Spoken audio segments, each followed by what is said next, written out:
नमस्कार दोस्तों।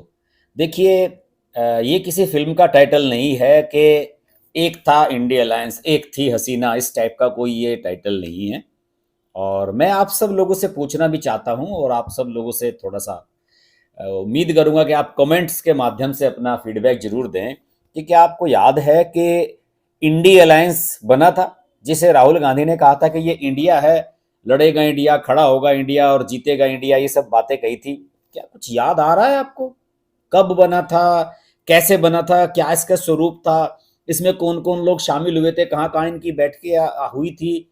मुझे तो सिर्फ याद आता है कि पटना में एक बैठक हुई थी जिसमें नीतीश कुमार ने उस बैठक को होस्ट किया था और उसमें सारे विरोधी दल एक साथ इकट्ठे हुए थे।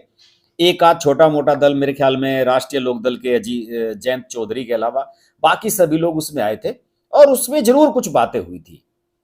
उसके बाद फिर एक मुझे याद आती है मीटिंग शायद बेंगलुरु में हुई थी, जिसमें ममता बनर्जी के मुंह से यह कहलवाया गया था कि इंडिया अलायंस बन गया नरेंद्र मोदी के खिलाफ 2024 के लिए। लेकिन दोस्तों, हकीकत बात यह है कि इस इंडिया अलायंस का अब क्या होने जा रहा है, इसमें अब क्या चल रहा है, नो बडी नोज। जब से ये इंडिया अलायंस बना है, एक पब्लिक रैली नहीं कर पाए हैं ये लोग। मेरे याद है कि पार्लियामेंट सेशन से पहले दिल्ली में एक इनकी बैठक हुई थी, कोर कमेटी की बैठक हुई थी, जिसमें सभी लोग मौजूद हुए थे, शरद पवार भी उसमें थे। उस बैठक में के सी वेणुगोपाल, जो पार्टी के महासचिव हैं कांग्रेस के, उन्होंने ये कह दिया था कि ठीक है भाई, इस इंडिया अलायंस की जो पहली बैठक है भोपाल में करवाते हैं, मध्य प्रदेश में। और उस पहली बैठक को लेकर इतना रायता फैला, इतना रायता फैला। ममता बनर्जी ने साफ कह दिया, वो विदेश यात्रा पर थी, ममता बनर्जी ने कह दिया कि यार ये कैसे कर सकते हैं आप, जिस राज्य में अभी चुनाव होने वाले हैं आप उसमें इंडिया अलायंस की मीटिंग कैसे करा सकते हैं? क्या वो कोई कांग्रेस का थोड़ा ही है इंडिया अलायंस? कि आप कांग्रेस के मालिक हैं? क्या आप भोपाल में चुनाव हो रहे हैं मध्य प्रदेश में तो वहां भोपाल में रैली करवा दें? और उससे पहले कमलनाथ, जो मध्य प्रदेश के पूर्व मुख्यमंत्री हैं और वहां पर इस समय कांग्रेस के सबसे बड़े नेता हैं और कहा जाता है कि उन्हीं के कहने पर कांग्रेस टिकट भी बांट रही है, उन्होंने कह दिया भाई मैं रैली वैली नहीं करवाने वाला हूं, मुझे मध्य प्रदेश के चुनाव पर पैसा खर्च करना है, मैं इंडिया अलायंस वालों की रैली क्यों करवाऊंगा? अखिलेश यादव मेरे खिलाफ यहाँ प्रत्याशी उतारने जा रहा है, मैं उसकी रैली को क्यों होस्ट करूंगा? उन्होंने साफ मना कर दिया। बहुत बुरी स्थिति इंडिया अलायंस की है। और अखिलेश यादव से मुझे ध्यान आया, अभी इन दिनों अखिलेश यादव ने इसमें इंडिया अलायंस के ताबूत में एक ऐसी कील ठोकी है कि या तो ये इंडिया अलायंस फिक्स हो जाएगा या इसमें इतनी लीकेज हो जाएंगी कि उसमें से सारा का सारा जो इनका सैलाब है ना, ये जोश का जो सैलाब है, वो निकलकर बाहर गिर पड़ेगा। ये स्थिति इस समय इंडिया अलायंस की होने जा रही है। अखिलेश यादव ने 40 के करीब प्रत्याशी वहां पर उतार दिए हैं और उन्होंने ये कह दिया है कि भाई एक बात बताइए कि जिस समय हम लोग इस अलायंस की बात कर रहे थे, उस समय हमें किसी ने यह बताया था कि ये जो अलायंस है 2024 के लिए बन रहा है, विधानसभा चुनाव में इसका कोई हिसाब किताब नहीं बनेगा, विधानसभा चुनाव में ये इंडिया अलायंस एग्जिस्ट नहीं करेगा।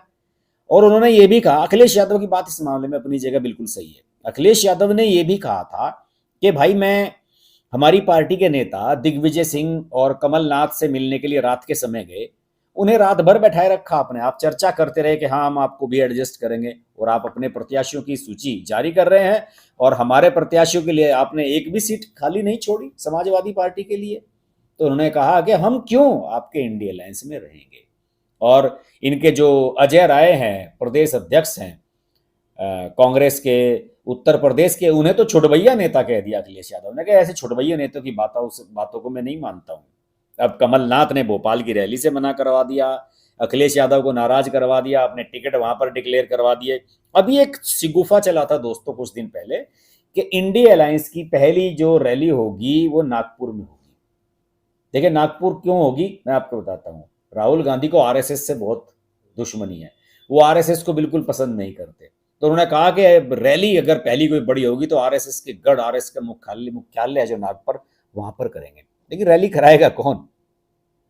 जब इंडी अलायंस की मुंबई वाली बैठक हुई थी, तीसरी बैठक और अंतिम बैठक हुई थी, उसे होस्ट किया था उद्धव ठाकरे ने। ठीक है, पूर्व मुख्यमंत्री थे वहां के, शिवसेना के बड़े नेता हैं, अध्यक्ष हैं, बाला ठाकरे के बेटे हैं, उन्होंने पैसा खर्च कर दिया उसमें। लेकिन शरद पवार की पार्टी को तो उससे पहले ही देवेंद्र फडणवीस ने तोड़ दिया, एनसीपी खत्म हो गई लगभग। अब नागपुर की रैली को कौन होस्ट करेगा? बम्बई की रैली तो, बम्बई की जो सभा थी 5 स्टार होटल में सारे नेताओं को ठहरवाया था, उसका तो खर्चा उद्धव ठाकरे ने उठा लिया। अब नागपुर में कौन खर्च करेगा? फिर कांग्रेस या फिर एनसीपी? एनसीपी जो कि शरद पवार की पार्टी, जो कि अजीत पवार के साथ अभी उलझी हुई है, रस्साकसी चल रही है कि पार्टी उनके पास रहेगी या नहीं। तो इंडी अलायंस बच कहां पर रहा है, मुझे ये समझ में नहीं आ रहा। उत्तर प्रदेश के बारे में अगर मैं बात करूं, तो उत्तर प्रदेश में देखिए कि अभी अभी क्या हुआ। उत्तर प्रदेश में यह हुआ कि जो मायावती के भतीजे हैं आकाश आनंद, उन्होंने एक बयान जारी किया।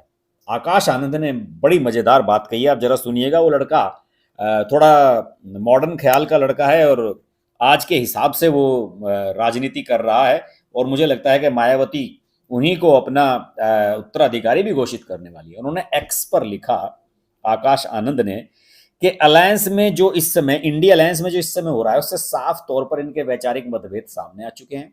उन्होंने ये भी कहा कि केवल सत्ता पाने के लिए लोग इस इंडी अलायंस में शामिल हुए हैं। यूपी में समाजवादी पार्टी का जनाधार खिसक रहा है। अखिलेश यादव की विश्वसनीयता खत्म हो चुकी है। अखिलेश यादव को मुसलमानों ने 2022 के विधानसभा चुनाव में खुलकर वोट दिया, लेकिन आज वो लोग पछता रहे हैं। उन सब लोगों को ये लग रहा था कि अखिलेश यादव को वोट देंगे तो योगी दोबारा से सत्ता में नहीं लौट पाएंगे और योगी प्रचंड बहुमत के साथ फिर से सत्ता में लौट आए। आकाश आनंद का यह कहना है कि अब अगर मुसलमान बसपा को वोट दें और दलित वोट दें तो हम बीजेपी को रोक सकते हैं। तो इंडिया अलायंस इतनी बड़ी बड़ी ताकतों को दरकिनार करके कैसे चल पाएगा, मुझे तो ये समझ में नहीं आ रहा है। और केजरीवाल तो बस पूछिए मत।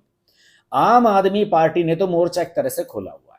हालांकि अभी हाल ही में अरविंद केजरीवाल का एक बड़ा दिलचस्प सा बयान आया है। अरविंद केजरीवाल का ये कहना है, अपने कार्यकर्ताओं से उन्होंने कहा है कि भाई देखो, इंडिया अलायंस में हम साथ हैं और हमें इंडिया अलायंस के साथ ही रहना है, आप बयानबाजी से बचें, इस तरह से बचें, फलाना है ढिमकाना है। लेकिन हकीकत बात यह है, अरविंद केजरीवाल का बस चले तो वो 1 मिनट में इंडिया अलायंस से बाहर आ जाए। उनके सामने सबसे बड़ी समस्या ये है कि उनके नेता एक के बाद एक भ्रष्टाचार के मामलों में घेरे में आ रहे हैं, जेल में जा रहे हैं।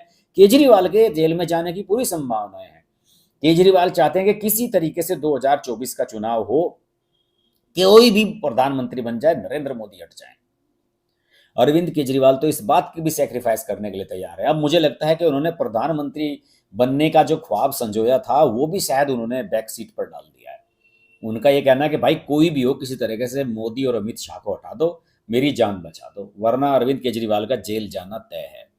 तो इसीलिए वो ये इस तरह की बयानबाजी कर रहे हैं। वरना का जो संगठन है दिल्ली में, आम आदमी पार्टी और कांग्रेस संगठन के बीच में तलवारें खिंची हुई हैं। पंजाब में तो दोनों एक दूसरे को एडजस्ट करने के लिए तैयार ही नहीं है। आम आदमी पार्टी के नेता भी कह रहे हैं कि हम कांग्रेस के साथ नहीं जाएंगे, और कांग्रेस के नेता भी बाकायदा लिखकर मल्लिकार्जुन खड़गे को दे चुके हैं, पंजाब के नेता, कि साहब हमें इसके साथ नहीं जाना है, अरविंद केजरीवाल के साथ हम बिल्कुल नहीं जा सकते। अगर हम गए तो हमारा हाल पंजाब में ऐसा हो जाएगा जैसा उत्तर प्रदेश में हुआ। बिल्कुल कांग्रेस यहां से साफ हो जाएगी, जबकि अभी भी कांग्रेस की जड़ें पंजाब में बची हुई हैं। तो केजरीवाल तो खैर अपनी वजह से कह रहे हैं, अपनी वजह से। दूसरी ओर इस पूरे तामझाम की शुरुआत किसने की थी? याद है आपको? नीतीश कुमार ने पटना में जो पहली बैठक की थी, और उस समय उन्हें उम्मीद ये थी कि मैं प्रधानमंत्री पद का प्रत्याशी बनूंगा, क्योंकि मैं इनिशिएट कर रहा हूं, ममता जी भी साथ आ गई हैं, शरद पवार जी ने भी यहाँ कर दिया है, तो लालू प्रसाद यादव से कहकर मैं राहुल गांधी को मनवा लूंगा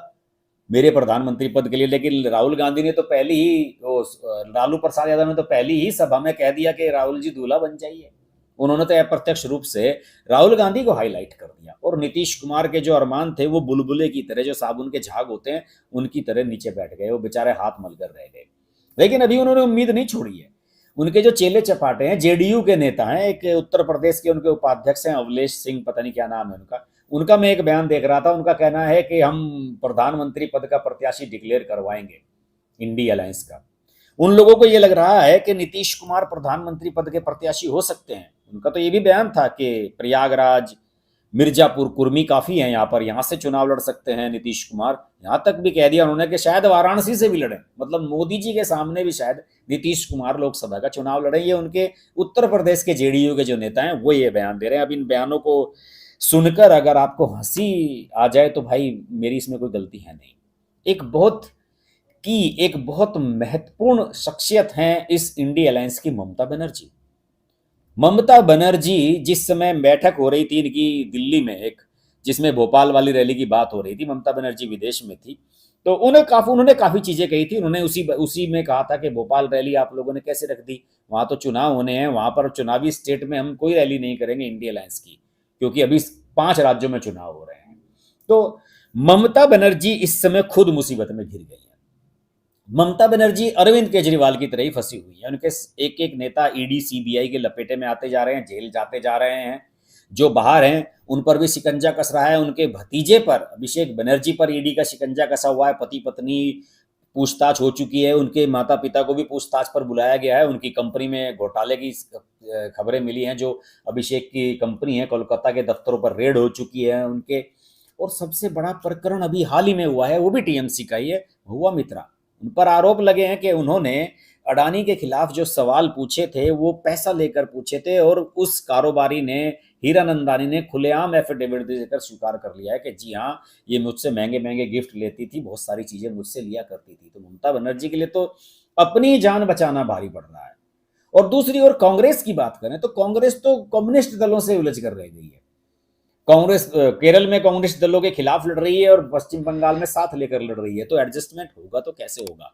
आकाश आनंद ने, मायावती के भतीजे ने, बिल्कुल सही बात कही है कि ये केवल केवल सत्ता में आने के लालच में ये सब लोग कर रहे हैं, और इस इंडिया अलायंस का कोई आधार नहीं है, कहीं ये एग्जिस्ट नहीं कर रहा है। और मुझे तो इसमें भी शक है कि इसकी कोई जनसभा हो पाएगी या नहीं। और आप तय मान लीजिए, अगर इंडिया अलायंस में कुछ होता भी है हलचल, तो लोकसभा चुनाव के आसपास होगा।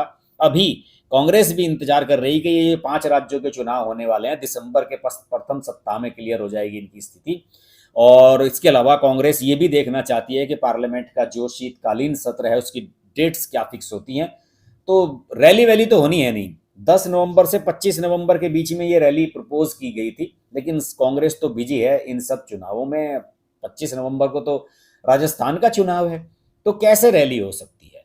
इंडिया अलायंस में प्लानिंग जीरो, नेतृत्व जीरो, आगे की सोच जीरो, आपस की तालमेल जीरो, वैचारिकता शून्य, टारगेट शून्य। एकमात्र जो थ्रस्ट है इसकी बनने की, इंडिया अलायंस की, वो सिर्फ ये है कि नरेंद्र मोदी को तीसरी बार प्रधानमंत्री पद से रोका जाए। लेकिन इन सब चीजों से, जो ये सब काम कर रहे हैं, जो ये जुगाड़बाजी सब करना चाहते हैं, इससे मोदी रुकने वाले नहीं है भाई। अब इन्हें इंतजार करने पड़ेगा लंबे समय तक। इन्हें, मुझे लगता है कि इंतजार करना पड़ेगा। अब इन्हें 2024 भी भूल जाना चाहिए और 2029 के बारे में सोचना चाहिए। जो चीजें इस समय नजर आ रही हैं, तो बहुत कुछ है, बहुत कुछ है। और देखने में तो लग रहा है कि इंडिया अलायंस है, लेकिन मेरा ये मानना है कि इंडिया अलायंस खत्म हो चुका है। ना ये बना था, ना ये बना है, और ना ही इसके बनने के कोई आसार नजर आ रहे हैं। बहरहाल देखते हैं। अभी लोकसभा चुनाव से पहले तो बहुत सारी चीजें होंगी, इस पर हमारी नजर लगातार बनी रहेगी। अगर आपको वीडियो अच्छा लगे, लाइक कीजिएगा, शेयर कीजिएगा। चैनल अभी तक सब्सक्राइब नहीं किया तो भाई चैनल जरूर सब्सक्राइब करें। और हमारे चैनल को आपके कंट्रीब्यूशन की भी आवश्यकता रहती है। पेपाल के माध्यम से कंट्रीब्यूट करें अगर आप विदेश में रहते हैं तो, और अगर आप भारत में रहते हैं तो गूगल पे के माध्यम से, यूपीआई के माध्यम से, और नीचे मेरी बैंकिंग डिटेल्स भी दी गई हैं, उनके माध्यम से भी आप हमें कंट्रीब्यूट कर सकते हैं। आपसे फिर मुलाकात होती है। नमस्कार।